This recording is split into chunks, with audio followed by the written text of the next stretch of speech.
날씨도 굉장히 많이 풀린 것 같지만, 그래서 뭐 새싹이 뭐 파릇파릇 이런 상투적인 말을 할 수도 있을 건데, 여기는 이 월정사 쪽에는 아직 그런 거 없습니다. 불 안 떼고 자면 입 돌아갑니다. 그래서 몰라. 지금 생각 안 하고 불을 너무 많이 떼서 더운 것 같아요. 날씨가 더운 게 아니고 밖에는 지금 선선하거든요. 그래서 그런 것 같고, 자 44쪽 보세요. 책을 할 겁니다. 우리가 지금 작년 10월부터 했대요. 그렇게 지금 7개월째. 7개월째. 그래도 여러분들 다행으로 아세요. 이게 금강경으로 하니까 다행이지. 600 대반야경 이런 거 했잖아요. 한 3생은 거듭나야 끝난다. 자, 지금 44쪽 이렇게 한번 보세요. 우리 44쪽 여기 계속 하고 있었잖아. 열심히 해왔잖아. 그제? 걸식. 사실은 제가 여기 들어오기 전에 책을 한번 이렇게 살짝 봤어요. 어디 하고 있었지? 이랬는데 아직도 첫 장이야. 그래서 이거 뭔 얘기를 해야 되나. 그래서 이렇게 보다가 책을 놓고 왔어요. 그럼 뭐 대단한 준비를 하느냐? 아니 그런 건 아니고 걸식 얘기를 해줘야 되나, 안 그러면 뭐 사위성 얘기를 해줘야 되나, 뭐 이런 생각하다가 왔는데, 이 걸식 정확하게 말하면 탁발입니다. 탁발이고, 걸식도 비슷한 용어긴 한데 원래 인도에서 쓰는 말은 공식 명칭은 탁발이에요. 탁발. 그래서 그런 정도 생각하시면 되고, 여기 배경은 사위성이라고 하는 옛날에 도시국가 유풍이 남은 거예요. 그래서 불교 시절에 부처님 당시에, 불교 시절이 아니고 부처님 당시에 세계의 그러한 패턴이 있어요. 국가가 석가족이나 바이샬리 같은 데는 공화제 국가. 그래서 우리식으로 말하면 신라 같은 데가, 초기 신라가 공화제에 비슷하죠. 화백제도 뭐 이런 거. 그래서 귀족제 뭐 이런 식으로 그런 방식의 국가가 있었고, 또 한 가지는 마가다국, 왕사성 같이 확실한 군주제 국가, 중앙집권적 군주제 국가. 우리가 왕국 하면 딱 강력한 왕 이렇게 떠오르듯이 이런 군주제 국가. 그리고 이제 사위성, 이렇게 제 코살라국이거든요. 정확하게 말하면 코살라국. 그런데 코살라국의 사위성, 수도가 사위성이에요. 사위성. 그런데 사위국 이렇게 나오죠. 여기 보면 사위국, 기수급고도원에 계셨다. 사위국 이런 거는 도시국가 유풍입니다. 도시국가 유풍. 그래서 도시가 어떻게 보면 아주 강력한 도시가 국가를 대변하는 거죠. 우리나라도 그렇대요. 우리나라도 서울과 수도권에 막 편중이 돼 있어서 어떻게 보면 서울이 그 나머지 전체를 상대할 수 있죠. 우리나라 전체를. 아마 땅값도 가능할걸? 인구만 안 될 겁니다. 나머지는 뭐 경제적인 거나 이런 거 다 될 거예요. 그래서 도시국가 같은 그런 형태들도 보인다는 거예요. 그리고 인도에서도 바라나시도 도시국가였었고, 이 사위성도 도시국가에서 커지면서 어떤 수도가 전체를 대변하는 뭐 이런 역할도 했던 거예요. 그래서 사위성이라는 표현도 있고 사위국이라는 표현도 있고, 그래서 여기서도 지금 두 가지가 다 쓰이잖아. 세 번째 줄 봐봐. 사위국, 기수국고도원에 계셨다. 이렇게 해놓고 그 다음 줄에 보면 걸식하고자 사위대성에 들어갔다. 사위성으로 들어가는 거잖아요. 그러니까 그 용어를 같이 쓸 정도로 그 당시에는 이게 왔다 갔다 했었는갑다라는 정도를 생각해 볼 수 있죠. 그래서 도시국가의 개념이다라고 보시면 돼요. 그러니까 이 코살라국이 도시국가였다는 얘기는 아니고, 도시국가에서 이 코살라국이 이렇게 확립이 되다 보니까 그런 용어들이 쓰이게 됐다라는 정도 생각을 하시면 됩니다. 그래서 이 걸식을 하는데, 이제 탁발이죠. 탁발을 하는데 어떻게 하는지 아세요? 이 탁발? 제가 이런 것 때문에 굉장히 많이 예전에 생각을 했거든요. 너무너무 생각을 많이 했어. 그리고 이 탁발 할 때는 특징이 뭐냐면 바루를 불에 타는 걸 쓰면 안 돼요. 이게 이제 논점들이 나오거든요. 근데 왜 불에 타는 걸 쓰면 안 되는지를 모르더라고, 사람들이. 지금 한국 불교에서는 제일 많이 쓰는 게 목바루예요. 목바루와 양대 산맥이 있습니다. 나무바루를 쓰거나 뿔바루를 쓰거나 이렇게. 근데 가연성 소재는 쓸 수가 없도록 되어 있습니다.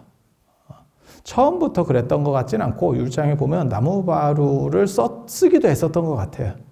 근데 이게 이제 무슨 문제가 벌어지냐면 탁발을 어떻게 하냐면요. 시작점은 내가 결정할 수 있어. 시작점은 내가 결정. 그 대신에 그 순서대로 돌아가는 거예요.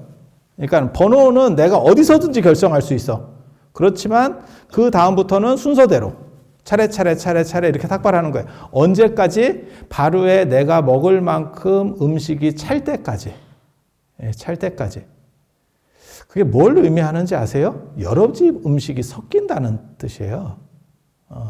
거기서 이제 문제가 발생을 하거든요. 그래서 되게 좀 이렇게 신심도 있고 이래가지고 진짜 음식을 주려고 지금 남방불교 같은 데 가면 미얀마나 이런 데 가면 음식을 주려고 따로 준비를 합니다.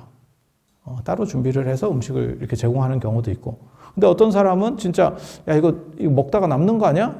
그래서 생각을 해서 주는 경우도 있겠죠. 그리고 집집마다 또 형편이 다르잖아. 되게 재밌는 게 그게 진짜인지 가짜인지는 저 정확하게 잘 모르겠는데 십송률 같은 데 보면 그런 얘기가 나옵니다.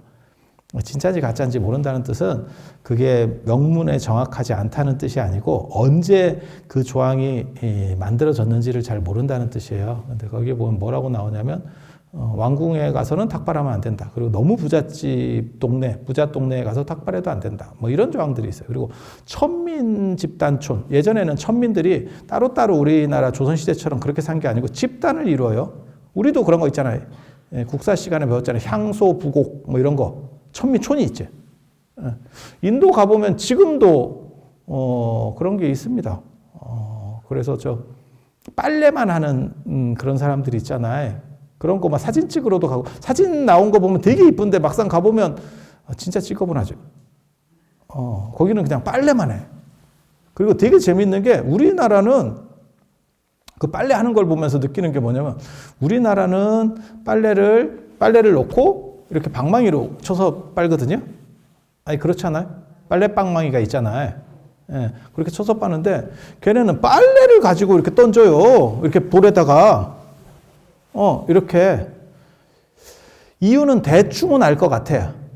왜냐하면 걔네는 통천으로 된 긴 거를 가지고 옷을 이렇게 감아 입기 때문에 그렇게 해도 관계는 없어요. 근데 우리 같이 이런 식으로 옷들이 이렇게 나눠져 있으면 그렇게 던지면 이게 터집니다. 그래서 그런 차이가 있을 것 같기는 한데 그냥 추정이에요, 추정.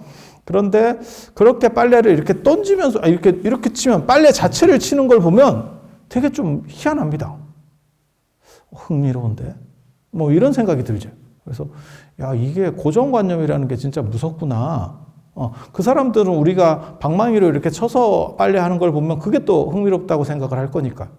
그래서 아무튼 집단촌이 있어요. 그런데 그런 걸 이제 천다라라고 하는데, 그러니까 하층민, 천민 집단에 가서 탁발하면 안 된다. 뭐 이런 조항도 있어요. 굉장히 약간 깜놀하는 조항이거든요. 왜냐하면 부처님의 출가 정신이라고 하는 게 계급 차별을 부정을 하고 그 전에 있었던 그런 계급들을 다 부정을 하고, 그러니까 태생적으로 가지고 나온 것을 가지고 논하지 말자라고 하는 게 불교의 기본 정신입니다. 그게 평등 정신이에요. 그러니까 너네 아버지가 어떻게 됐어? 예전에는 그때 혈통으로, 그러니까 요즘으로 말하면 재벌 같은 걸 인정하지 않는 거죠. 야 재벌이 어딨냐? 그냥 맨바닥에서 같이 시작해야지. 이렇게 자수성가형 재벌 말고 상속 재벌. 지금 주변에 많이 있잖아요. 우리도 3대 세습, 4대 세습까지 내려간 재벌가들도 있잖아요.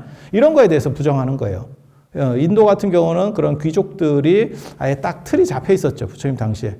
그래서 아무리 노력을 해도 올라갈 수 있는 게 한계가 있는 거예요. 근데 우리나라도 지금 거의 그런 식으로 지금 돼가고 있습니다. 이게 자본주의가 안정이 되면서 나타나는 현상인데, 그래서 머리 좋다고 올라가기 어렵죠, 지금. 그러니까 여러분 세대에는 개천에서 용이 날 수 있었는데 지금 세대에는 물론 엄청난 머리를 갖고 태어나면 가능해요. 근데 그렇게까지 태어나기는 사람이 쉽지 않거든. 아니 그렇잖아요. 진짜 뭐 무지하게 똑똑한 애야. 뭐 들으면 얘는 천재야. 그러면 튀어 올라올 수 있겠지. 근데 일반적으로 야, 저 정도면 굉장히 머리가 좋은데 그 정도로 올라가기 어렵습니다. 그래서 제가 하는 얘기 있잖아요. 그렇게 네가 공부를 잘해서 서울대를 가도 대기업 종사리 하다가 잘린다. 옛날식으로 말하면 그게 대갓집 종살이 하다가 잘 보여서 꼬리 좀 잘 치면 하청업체 하나를 줍니다. 그리고 그게 안 되면 그나마 또 날아가는 거죠. 아니, 지금 현실을 얘기하는 거예요. 그게 머리가 좋은 사람. 머리가 좋은 사람. 그마저도 안 되는 사람은 이제 더 힘들어지는 거죠. 그리고 올라가기 참 어렵고. 지금 현실이 그렇잖아요. 이 나라의 현실 자체가.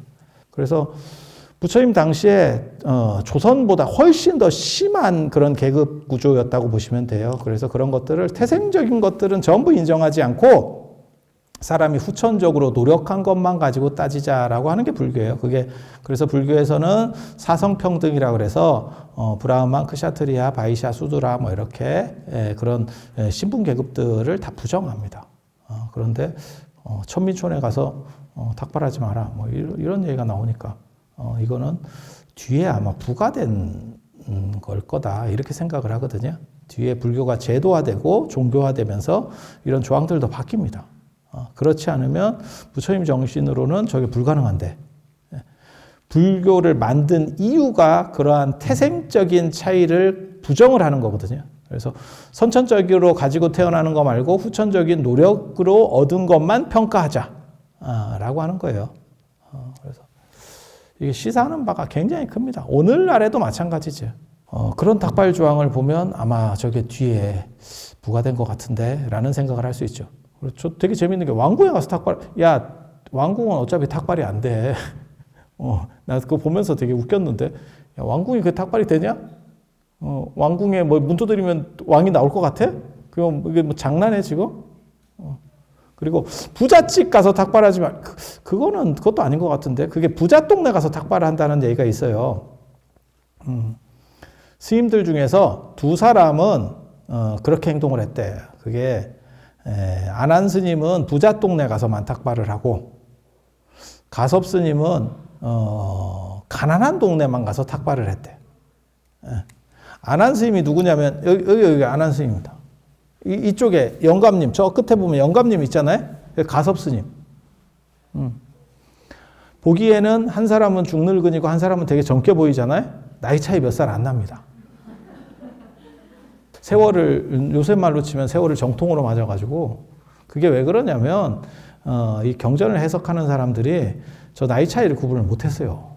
그래서 가섭은 굉장히 좀 연세가 있다라고 생각을 한 거고 그런데 그게 다 구라였었다. 사실은 연세 있었던 분이 아니었어. 라는 걸 내가 밝혔거든. 이런 거 사람들이 좀 감동하고 이러는데 여기는 좀 감동도 안. 그래서 사실은 몇 살 차이 안 납니다.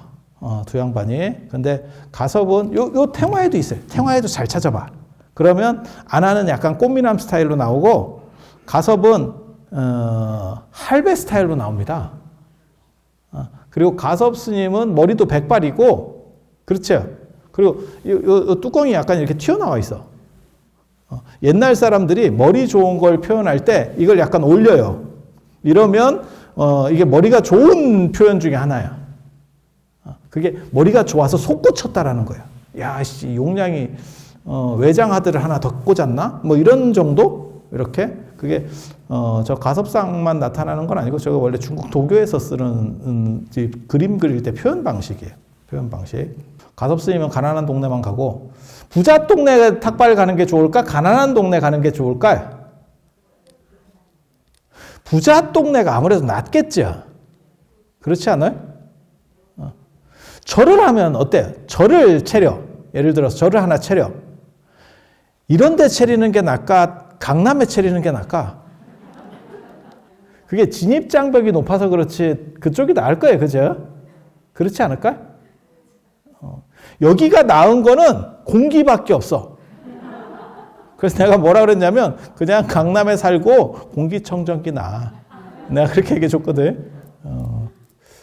공기 좋은 데 살고 누가 저한테 천국 같은 데 축복받았다고 그런 데 산대. 그런 얘기를 들을 때 제가 사뭇 분노하거든. 너 천국 한번 살아볼래? 야, 너 천국이 쉽지 않다. 부잣 동네를 다니면 아무래도 더 좋은 음식들이 나온다는 거예요. 그리고 그게 동네가 그렇게 돼 있는 경우들도 많아요. 그러니까 부잣집하고 가난한 집하고 섞여 있는 경우들도 간혹 있을 수는 있지만 실제로는 가난한 사람끼리 몰려 살고 부자끼리 몰려 살고 이렇게 되는 경우가 훨씬 더 많죠. 살아보면.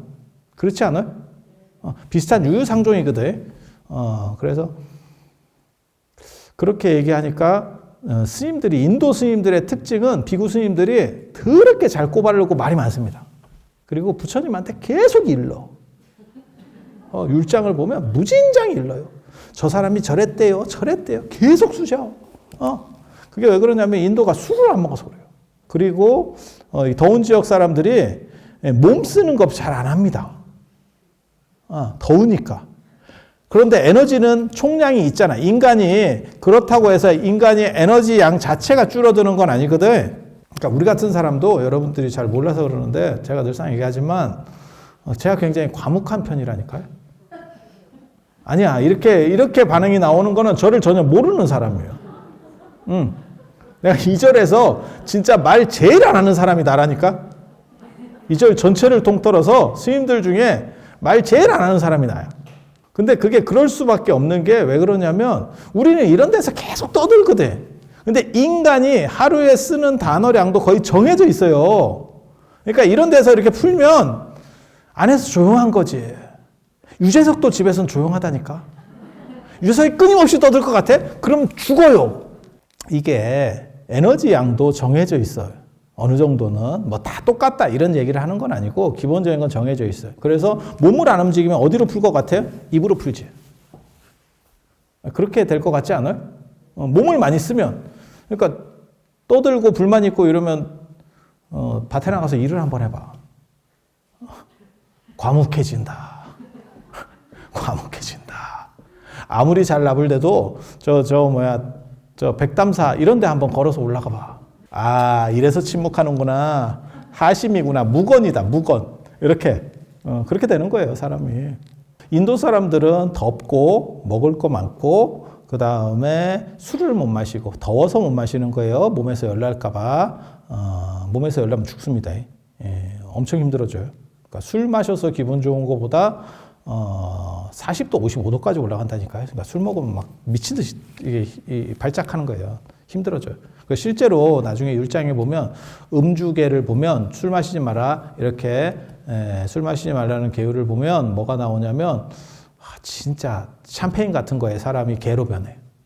우리 동아시아 사람들도 이렇게 변신을 하잖아요. 너무 많이 먹으면 이렇게 변신을 하고 이렇게 하는데 인도 사람들은 거의 샴페인급에서 변신합니다. 그러니까 다른 거죠. 그러니까 계속 안 마셔. 그래서 이제 입으로다가 계속 꼰질르고 그 다음에 남의 거 이렇게 치다보는 것 관심 있어 하고 뭐 이렇게 하거든. 수행만 다 열심히 했다고 생각하지 마세요. 부처님 당시에. 이 세상에 어디를 가나 노력하는 사람은 5%도 안 돼요. 그 법칙에도 있더라고요. 되게 재밌더라고요. 근데 제가 학교를 다녀보면서 그런 생각을 저도 했거든요. 그러니까 좋은 학교로 가면 사람들 생각에 전체가 공부할 것 같다고 생각을 해. 아니야. 다 안 해. 하는 비율은 학교가 상태가 안 좋거나 좋거나 하는 비율은 정해져 있어. 재밌어. 그러니까 상급 학교로 올라가고 진짜 공부하는 애들만 걸러서 올라와도 희한하게도 그 비율이 그대로 유지돼. 딱 하는 놈 몇 명만 딱 있어. 그리고 나머지는 안 해. 그런 부분들이 있기 때문에 부처님 당시에도 안 하는 놈 많아요. 묻어가는 놈 많아. 단 되는 집단과 안 되는 집단의 가장 큰 차이점은 되는 집단은 안 되는 사람들이 발목을 안 걸어. 되는 사람이 잘하는 사람이 뛰도록 배를 그냥 냅둡니다.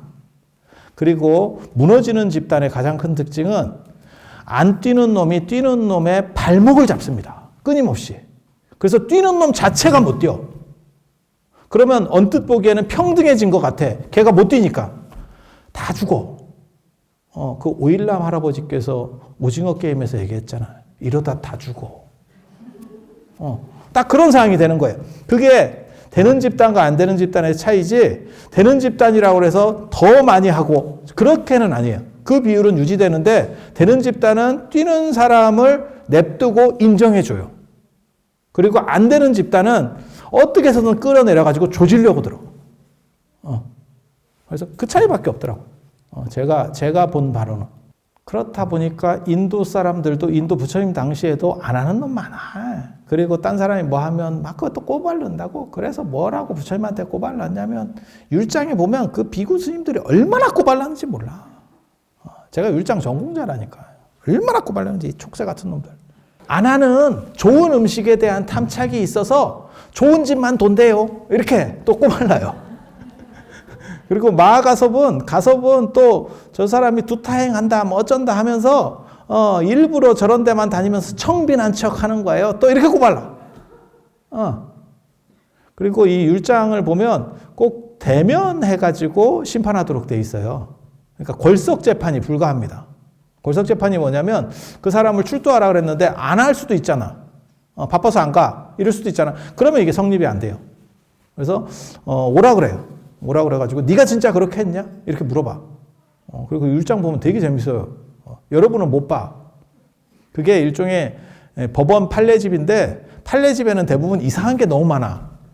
그러니까 또라이들이 많아. 그래서 금서로 정해져 있어요.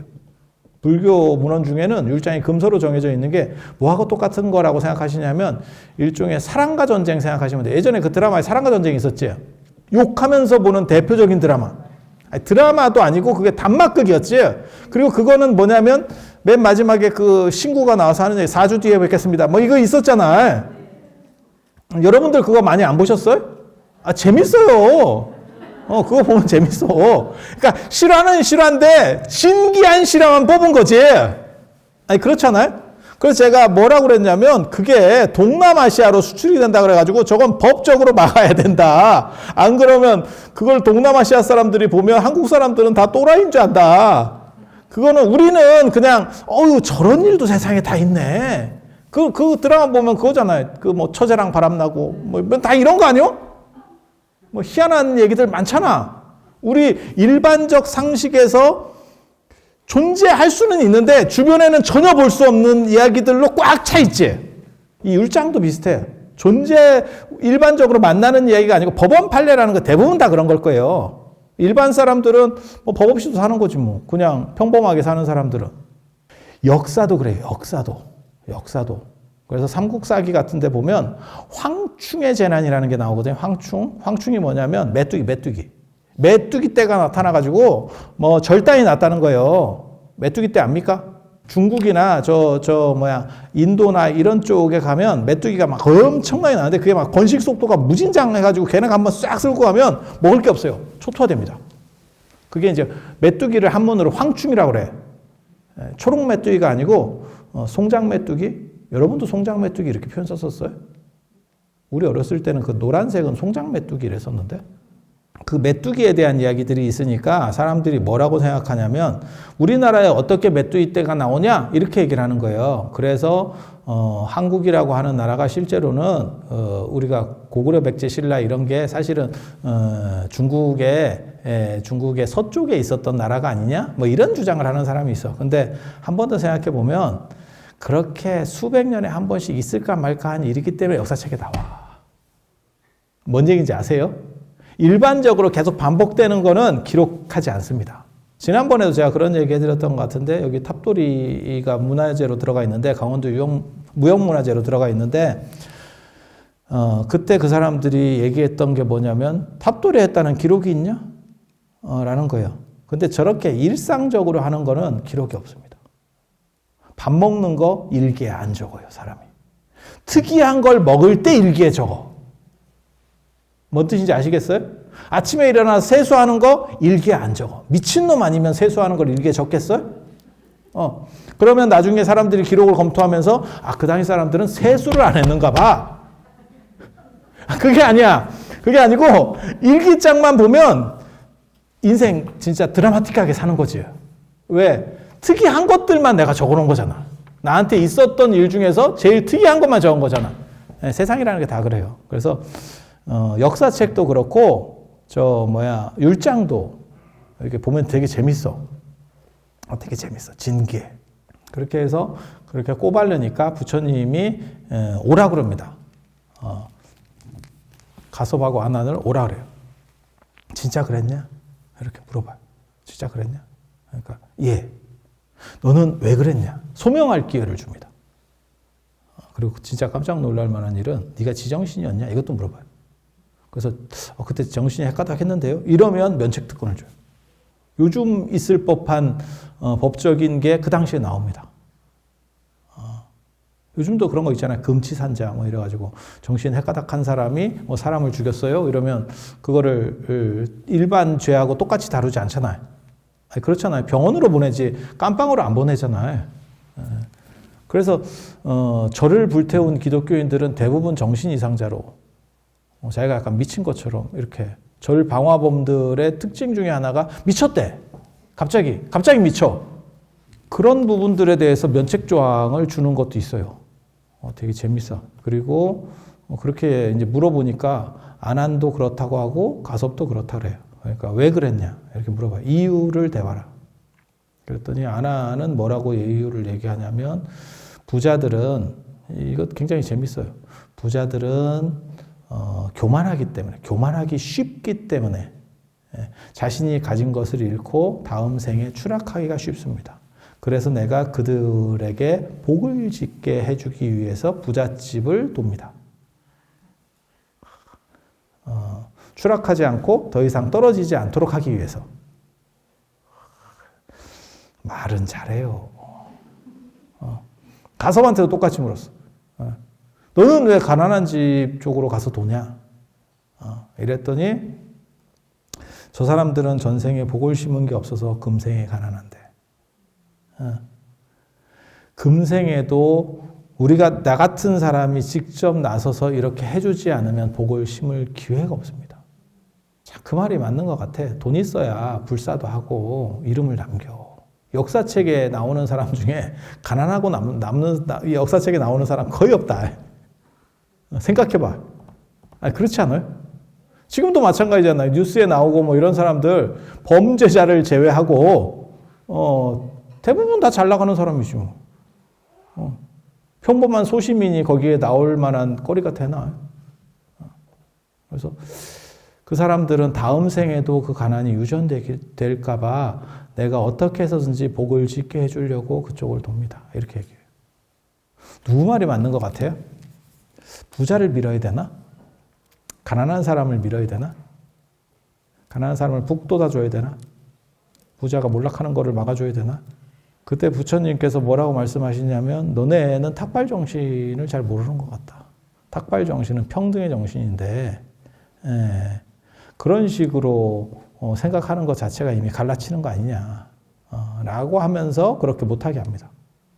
그런데 재밌는 거는 시작점을 정하는 건 자기 마음이에요. 그리고 칠가식이라 그래서 뭐 7집을 돈다. 이런 거 영상이나 이런 데도 많이 나와요. 칠가식 뭐 그래서 탁발은 7집만 돌. 아니에요. 자기 원하는 대로 아무렇게나 다 돌아도 됩니다. 일찍 돌아가지고 뭐 10집, 20집 돌아도 되고 관계없어요. 그냥 먹을 만큼 차면. 그래서 응량기라 그러는 거예요. 바로를 응량기. 양에 맞춰서. 이 정도면 충분하겠는데 그럼 스톱. 그래서 7집이라고 하는 거는 중국 불교에서 탁발도 잘 모르는 놈들이 이렇게 써놓은 글을 보고 이 한국 스님들이 또 귀가 얇아가지고 그냥 고지고대로 또 잘 믿어요. 그래서 나타나는 현상이고 그런 건 없습니다. 그걸 뭐 칠가식이라고 하고 뭐 어쩌고 하는데 그런 건 룰에 없습니다. 이게 여러 집의 음식이 섞이다 보니까 이제 예를 들어서 뭐 10집을 내가 돌았어. 한 집에 끝날 수도 있습니다. 한 집에 끝날 수도 있어. 그런데 상황에 따라서는 10집을 돌 수도 있고 15집을 돌 수도 있어. 그런 음식들이 섞이잖아요.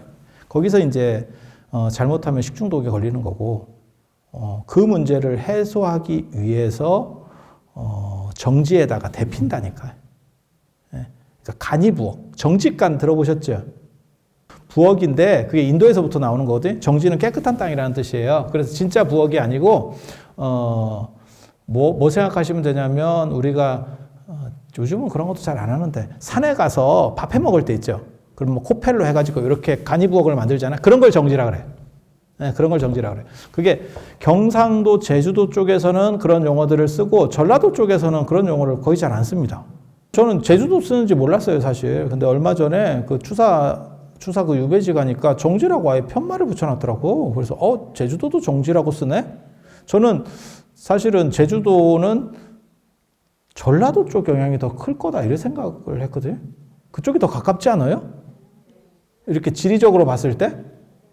근데 대마도에는 경상도 영향이 있어요. 그래서 경상도 말하고 비슷한 게 굉장히 많습니다. 근데 대마도하고 경상도는 생각보다 가깝습니다. 그래서 대마도 가면 우리나라 지금은 이제 코로나라서 못 가는데 거기 가면 한국 사람들이 제일 많이 하는 것 중에 하나가 핸드폰 잡는 거잖아요. 대마도 잡힙니다. 전 지역에서 잡히는 건 아닌데 잡혀. 대마도에서 잡혀.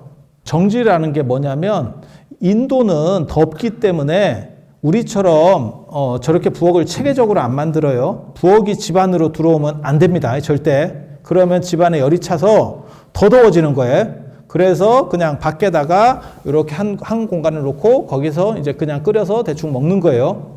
그리고 절 같은 경우는 누가 할 거야. 그러니까 어떻게 하는 거냐면 거기다가 불 위에다가 이 바루를 바로 째 올리는 거예요. 그렇게 해서 그거를 데핍니다. 음식을. 그러면 세균들이 죽으면서 이제 그 처리가 되는 거예요. 살균이. 예, 그럼 맛이 없지. 한번 음식을 데치면 다 맛이 없어요. 음식 재료의 본연의 맛이 사라지지. 아니, 그렇지 않아요? 애가 숨이 죽어가지고 쉬라고 삶아놓은 것 같이 이렇게 되는 거죠. 그래서 그때 좀 맛있게 먹으려고 이제 머리를 쓰는 게 뭐냐면 향신료 같은 거를 이제 이렇게 가미하는 그런 문화. 저는 오신채나 이런 거를 사실 오신채 얘기는 중국에서 주로 나오는 얘기거든요. 인도 쪽에 거의 없습니다. 탁발하는데 뭔 음식을 얻는데 마늘이 들어가든 뭐가 들어가든 어쩔 거야. 그냥 주는 대로 먹는 거지. 선택권이 나한테 없는데 내가 조리하는 상황이 아닌데. 그래서 중국 쪽에서 그런 게 얘기가 나와요. 그래서 인도에는 그게 향신료 계열일 걸로 저는 추정을 하거든요. 그래서 향신료 같은 걸 이렇게 뿌려 먹으면 훨씬 나아요, 맛이. 예. 그래서 나중에 이제 소금도 그런 비슷한 상황이 연출이 돼요. 소금을 가지고 다닐 수 있느냐 없느냐의 문제가 벌어져요. 소금도 소금이 어떻게 향신료 역할을 합니까? 라고 말할지 모르지만 맨밥 먹는 것보다는 소금이라도 뿌려 먹는 게 훨씬 낫다. 극단적 상황에서는. 그래서 향신료는 아니지만 감미료 역할을 해, 소금이. 그런 부분도 존재한다는 거 기본적으로 생각을 하시고, 그래서 바루에다가 바루째 올리는 거예요. 바루가 소치입니다, 일종의. 그래서 가연성 소재를 못 쓰게 하는 거예요. 그래서 인도에서는 뭘 쓰라고 되어 있냐면 바루 재질로 쇠바루, 그 다음에 와바루라고 해서 토기로다가 이렇게 구웠는데 초벌구이만 해요. 인도는 재벌구이를 하지 않습니다. 유약을 쓰지 않습니다. 인도의 특징은 유약을 쓰지 않습니다. 재벌구이는 해도 유약을 쓰지 않아요. 그게 이렇게 유약을 써서 단단하게 만들어 놓으면 하층미, 나보다 신분이 낮았던 사람이 먹은 접시로 내가 먹을 수도 있대. 그릇으로. 그러면 내가 오염된다고 생각해요. 아까 그 천민 집단이 있는 쪽 가서는 탁발하지 말라는 것도 사실 그거예요. 그 사람의 음식을 받는 순간에 내가 오염된다고 생각하는 거예요. 인도 사람들은 그런 게 있습니다. 우리는 그런 게 없어요. 우리는 그런 거 없는데 인도 쪽에는 신분제가 강력한 데는 그런 생각들이 있어요. 그래서 이렇게 유약 바르는 걸 쓰지 않습니다. 문화가 떨어져서 안 쓴 게 아니고 신분제 때문에 그래서. 그래서 그릇은 흙으로다가 만들어서 먹고 그냥 깨버려요. 일회용이에요, 전부. 어떤 사람들은 뭐 이게 유약 바르는 게 굉장히 대단한 기술이라서 인도 사람들은 몰랐던 거 아닐까요? 기술은 빼오면 돼요. 종이 기술, 뭐 재지술, 쉽게 말해서 재지술, 뭐 비단 만드는 거 다 기술 뺏겼잖아. 그거 빼오는 게 일이에요. 우리나라에도 있잖아. 그 문익점 선생, 밀수의 가장 대표적인, 아니 그런 거 아니에요? 되팔이는 아니지. 그래도 그렇게 하는 사람들이 왜 없겠어요? 그쪽에 갔다가 오는 사람들 입장에서는 다 생각이 딱 도는데, 그리고 그게 돈이 될 것 같은데, 그러면 장사하는 사람들은 뭐 미친 듯이 하지. 바루를 가연성 소재를 쓸 수 없는 이유는 거기에 소체 역할을 해서, 그리고 이렇게 불 위에다가 막바로 구워버리면, 불을 떼버리면 이게 눌러붙어요.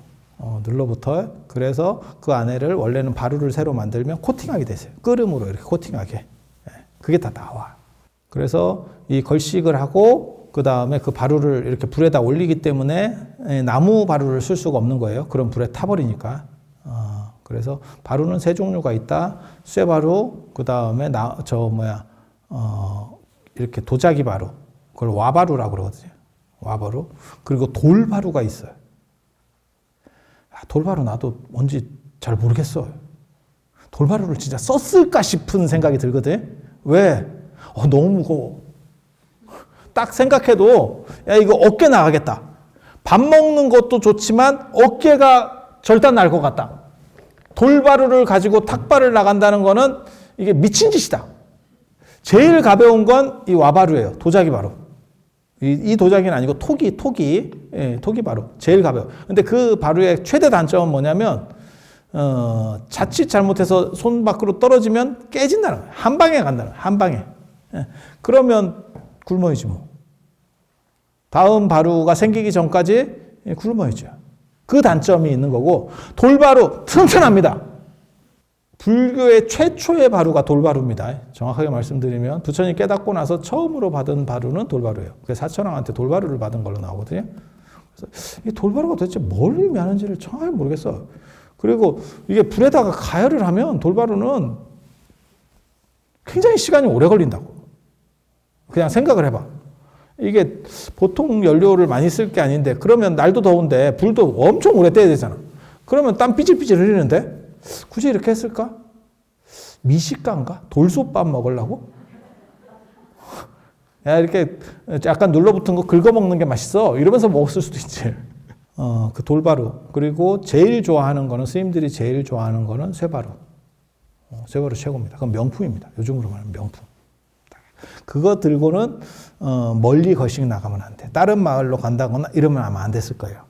이유가 뭘까요? 죽을 수 있습니다. 그 재산 가치가 너무 크기 때문에, 그 시절에는 재산 가치가 너무 크기 때문에 잘못하면 죽습니다. 이게 충분히, 아니, 실제로 있을 법한 얘기를 하는 거예요.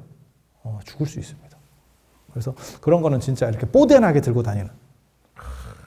요즘 명품 이런 거보다 훨씬 더 대단할걸? 뭐 샤넬 이런 거보다, 샤넬 1,000만 원짜리 이런 거보다 그 당시에 그게 더 명품이었을 거예요. 되게 재밌는 거예요. 이게 왜 불교는 무소유가 아니에요. 무소유가 아니에요. 정당한 소유에서 집착이 발생하지만 않으면 그것을 누리는 거에 대해서는 아무 문제가 없다라고 봐요. 그래서 그거 관계없습니다. 관계없습니다. 그게 불교가 나중에 자본주의하고도 어느 정도 이상의 연결점을 가질 수 있는 거예요. 정당하게 벌어서 정당하게 소비하는 것은 아무 문제가 없다. 무소유를 얘기한 건 자인화교입니다. 자인화교. 그래서 걔네는 옷도 안 입고 다녀요. 진짜 무소유야. 그래서 그냥 벗고 다녀. 벗고 흔들면서 다녀. 옛날에 그 야리한 브랜드 있었잖아. 속옷 브랜드. 지금 생각해보면 굉장히 야리한 19금 브랜드가 있었지. 쌍방울. 그게 그 방울 아니요? 뭔 방울일까? 아니 근데 그 당시에 어떻게 그런 이름을 짓지? 생각해보면 되게 웃겨요. 아니 훨씬 더 보수적이잖아 그 시대에.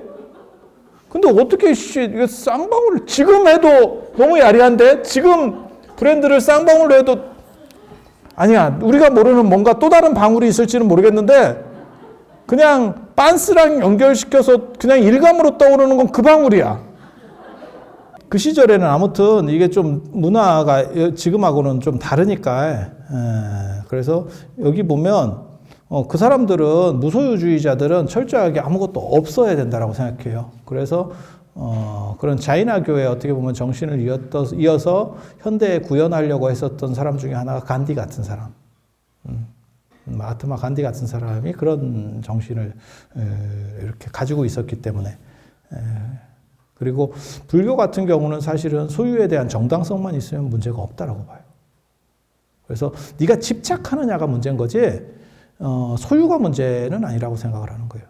핸드폰 같은 경우도 처음에 핸드폰이 만들어졌을 때, 처음에 그런 게 나왔을 때는 굉장히 귀한 거라고 생각을 했지만 지금은 뭐 그저 그런 상황이 또 됐지. 아이폰이 처음 나왔을 때도 굉장히 귀한 거였는데 지금은 또 그냥 그런 상황이 됐지. 물론 지금도 좀 비싼 건 더럽게 비싸지. 노트북 하나 값이지. 핸드폰 하나가. 얼마 전에도 그런 거 있었잖아. 그 접는 거 처음 나왔을 때 이렇게 수첩같이 이렇게 접는 거. 그 처음 나왔을 때 들고 있으면 야 이거 좀 보자 뭐 이러면서 한 200만 원 얼마 할 때. 그죠? 근데 지금은 이제 또 접고 있으면 접는가 어쩌는가 또 이렇게 되잖아. 세상이라는 게 그렇게 다 바뀌어가는 거죠. 바뀌어가는 거죠. 그래서 거기에 집착 대상이 실제로 존재하느냐에 대해서도 생각을 해봐야 돼요. 제가 새집 살림을 하거든요. 그래서 제가 약간 신호등 같잖아. 여러분 아세요? 보였다 안 보였다 합니다. 불이 이쪽 불이 들어왔다 저쪽 불이 들어왔다 이렇게 율장대로 살아서 그래. 부처님께서 뭐라고 말씀하셨냐면 비구는 한 방에서 3일을 머무르면 안 돼. 여기 스님들 다 잘못하는 거예요 지금. 나만 제대로 된 비구야. 내가 그 율장 때문에 계속 잘 수가 없는 거야 여기서. 내가 여기서 잤다가 저기서 잤다가 저기서 잤다가 이러면서 약간 정신 분열을 일으키고 있다니까. 이게 늙으니까 예전에는 눈을 뜨면 아 여기가 어디다 이렇게 돌아오는데 요즘은 딱 하면 여기가 어디? 이렇게 시작을 해. 외국 여행 가면 그렇게 시작하는 경우들이 있거든요. 호텔에 딱 자고 나면 어디더라? 오늘 일정이 뭐더라? 뭐 이런 생각해. 그 집하고 달라요. 집하고 달라. 근데 그게 굉장히 좋은 점 중에 하나는 뭐냐면 아 내가 진짜 그거는 없었다. 물건 쌓아놓는 게 없었어요. 그래서 내가 갖고 다닐 수 있는 것만 다 그게 좋은 거지 뭐 놓고 보는 거 이런 데 거의 관심이 없어요. 주거 불안정. 그러다 보니까 염주에 꽂혀가지고 염주가 늘어나. 갖고 다니는 거에 꽂혀서 염주가 늘어나. 이게 참 집착이라는 게 묘한 거야. 그래서 불교는 아무튼 무집착주의예요. 무집착주의. 그리고 걸식을 하고 나서 이게 굉장히 재밌는 구절인데 걸식을 하고 그 자리에서 음식을 먹는 집단도 있어요. 그 자리에서. 근데 불교는 다시 돌아오는 거죠. 다시 돌아오는 거죠. 진짜 무소유를 해버리면 절이 없기 때문에 돌아올 데가 없어요. 그러니까 그 자리에서 먹는 놈들도 있어. 그러면 약간 천해 보이겠지. 그리고 걔네는 불교보다 식중독 환자가 더 많았을 것 같다라는 생각을 하죠. 왜냐하면 불교는 절로 돌아와서 정지에다가 한번 데치고 난 뒤에 먹으니까 식중독 발생률이 적은데 그냥 그 자리에서 먹으면 그거를 어떻게 할 수 있는 방법이 없잖아. 그리고 사람들이 되게 없어 보였을 거야. 뭘 음식을 얻더니 구석에 가서 먹어. 얼마나 없어 보여. 가오가 무너지잖아. 그러고 보면 부처님이 이런 가오 따지는 건 진짜 잘 따져요. 그걸 뭐라고 얘기를 하냐면 위의교화라고 하는 겁니다. 그런 얘기 들어봤어요? 어떤 스님은 뒷모습만 봐도 신심이 있다. 우리는 앞모습을 봐도 신심이 떨어진다. 제가 옷 같은 거를 대충 입어서 그래요. 내 도반 스님이 그랬다니까 나한테 너 제발 위에 아래 옷 좀 맞춰 입어라. 색깔 아무거나 입지 말고 그 세탁기에 들어가서 나왔다고 그냥 입지 말고 색깔을 한번 비교해보고 맞는 걸로 입어라 이러더라고. 우리는 또 그런데 별 관심이 없거든. 사람마다 달라요. 비구 스님이라고 다 그러는 거 아닙니다. 어떤 스님은 광목천에 풀 먹이는 데만 한 40분 데립니다. 있어. 그래갖고 풀 내갖고 이렇게 빳빳하게 해서 이게 잘 꺾어지질 않아. 조폭같이 댕겨요, 사람이. 왜냐면 이게 자꾸 하면 이렇게 주름이 가가지고 각이 안 나오거든. 이렇게 댕겨. 그러다가 피라 맞아라, 이렇게 되는 거지. 그게 되게 재밌어. 그 성격마다 달라요. 사람이, 그게 나쁘다는 뜻으로 얘기하는 게 아니고 사람마다 성향이 다르다는 걸 얘기하는 거예요. 그래서 우리가 그 가오가 잘 안 사는 거야. 나도 그렇게 풀 먹여가지고 이렇게 꾹꾹 눌러가지고 입으면 가오가 나올 거야. 너무 슬프지? 성안에서 차례로 걸식을 하고 본래의 처소로 돌아왔다. 이게 절이지, 절. 그게 어디냐면 기원정사겠죠. 그죠? 돌아와서 공양을 하신 뒤에 가사와 바루를 거두고, 이 얘기는 뭐냐면, 이거 밥 먹을 때 가사 입나? 이게 되나? 이 생각도 좀 들고. 가사가 이제 3이라 그래가지고, 밖에 입는 거, 그 다음에 안에 입는 거. 옛날에는 가사가 다 옷이에요. 3가지가 있어요, 3가지가. 안타웨, 울트라성, 승가리 이런 세 가지가 있어, 세 가지가. 근데 탁발 나갈 때는 언제나 대의를 입게 외투를 입으라고 돼 있어. 그러니까 요즘으로 말하면 두루마기 같은 거 최대한 정장을 갖춰 입어라 이렇게 돼 있어. 왜? 그게 위의 교화라는 겁니다. 위의 교화. 바루를 거두고 그 다음에 손발을 씻는 거예요. 이거 되게 재밌지 않아? 먹기 전에 씻어야 되는 거 아니야? 아니 먹은 뒤에 왜 씻어? 아니 얘네 손으로 먹는다니까? 그러니까 밥 다 먹고 손소독제 쓰는 거야. 야 이거 조금 이상한데? 근데 이거 2500년 전 옛날 문화라서 그래요. 옛날 문화라서. 그래서 손발을 씻는 건 뭐냐면 맨발이었어요. 옛날에 맨발이었었어요. 그래서 실내로 들어오게 되면 그 발을 어느 정도 씻고 그 다음에 손도 씻고 양치하고 이렇게 가는 거예요. 밥을 손으로 먹으니까 손을 씻어야 될 필요성이 생긴다니까. 그러면 탁발 나갔다가 이게 지저분하게 들어왔는데 그거는 안 씻고 왜 먹습니까? 그런 의심이 들지만 한 번만 더 생각해봐요. 여러분 어렸을 때 생각해보면 화장실 갔다 와서 손 씻은 것 같아? 안 씻었어. 아니 생각을 해봐. 이게 씻는 게 이렇게 비중이 높아질수록 그게 선진국이거든요. 왜냐하면 거기에는 문화적인 것들이 갖추어져야 돼요. 그러니까는 지금 여러분들이 화장실 갔다 와서 손을 씻는 이유 중에 하나가 뭐냐면 수세식 화장실이고 바로 옆에 손 씻는 데가 있기 때문에 그런 거예요. 수세식 화장실이고 손 씻는 데가 없어. 손 한 번 씻으려면 작두를 막 이렇게 돼. 이러면 손 못 씻어. 우물에서 막 물을 길러야 돼. 그럼 손 씻을 것 같아? 안 씻어. 그리고 안 씻으면 지저분한 거 아닙니까? 모두가 안 씻으면 지저분하다는 생각 자체가 없어집니다. 여러분 어렸을 때 그랬잖아. 꼬쟁이 하나로 한 달을 입었지만 지저분하다는 생각 안 했잖아. 한 달 입고 뭐 이렇게 했었잖아.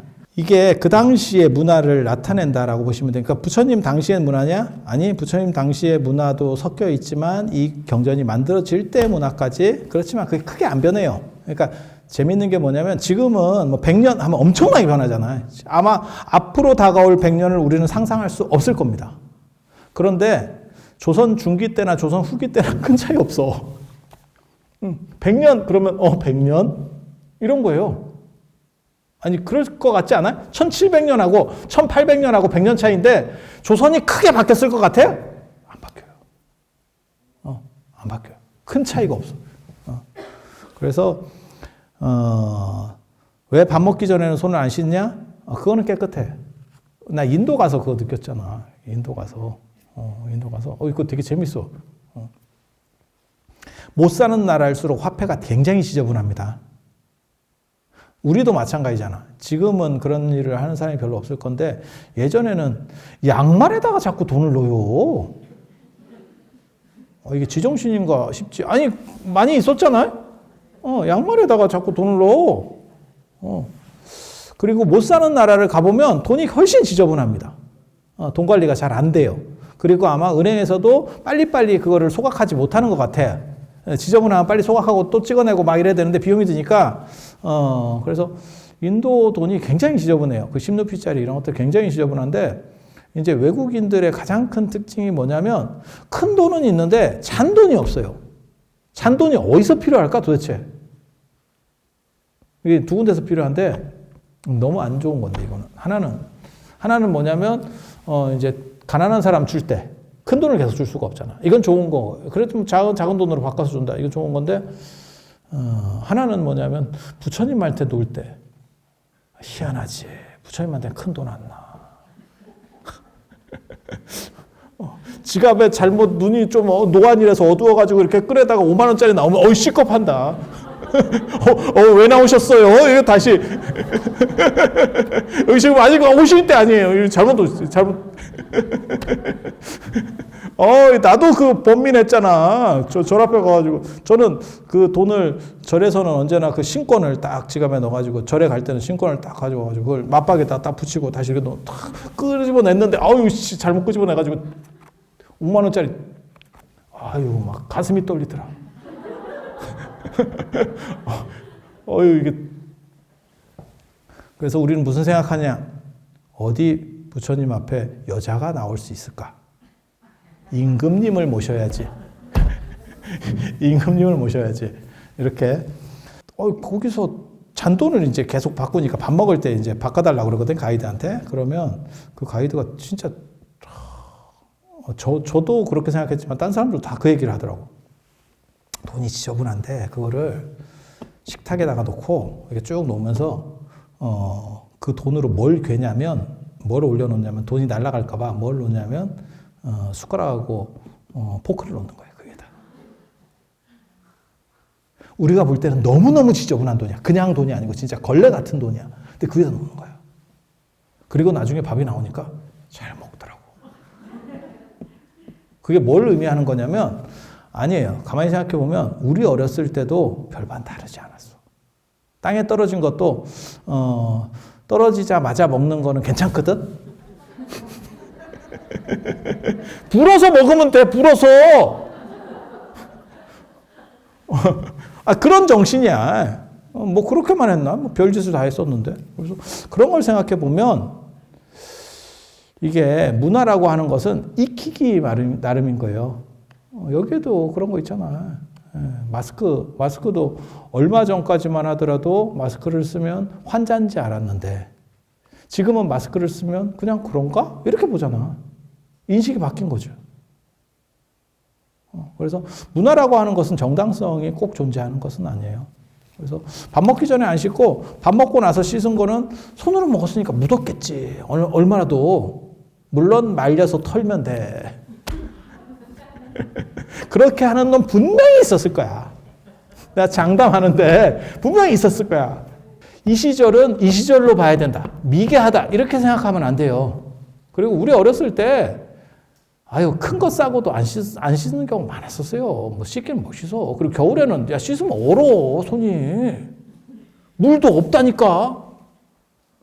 그때는 왜 그렇게 추웠는지 저도 이해를 못 하겠는데 대야 같은 게 놋대야가 있으면 대야 안에 얼음이 그냥 꽉 찼었는데 지금은 그렇게 두꺼운 얼음을 보기도 어려운데 그래서 그런 정도 일단 생각하시고 오늘 제1법회 유인분 끝낸 거예요. 여기까지. 왜?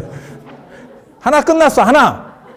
이제 다음 달에 수보리 나온다. 수보리. 여러분들이 기도 열심히 하셔가지고, 바라시는 원 반드시 이루시기를 기원에 맞이하면서, 제 것도 좀 빌어주세요. 자, 들어주셔서 감사합니다.